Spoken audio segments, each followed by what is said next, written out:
Now, politicians representing Michiganders in Lansing and Washington, D.C. are trying to get ahead of the latest water crisis, affecting people in 40 states, and it's known as PFAS.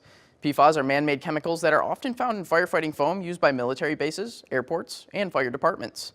Last week, Senator Peters spoke at the subcommittee hearing concerning PFAS before questioning experts on the subject.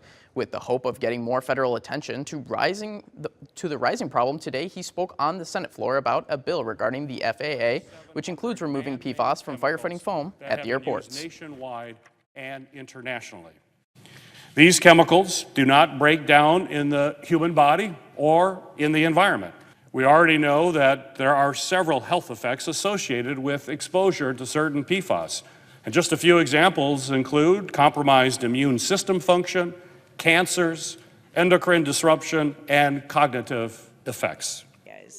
Senator Debbie Stabenow and the U.S. Representative Dan Kildee of Flint Township also introduced legislation to their respective chambers concerning the health care concerns of veterans and their families that have been exposed to the PFAS.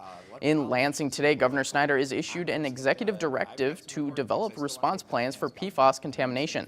The directive will see the Michigan PFAS Action Response Team work together with the Department of Health and Human Services and the Department of Environmental Quality to working with local units of government. Will establish the minimum requirements of a local PFAS readiness plan. They also will be developing and implementing an access program to establish eligibility criteria and making funding decisions.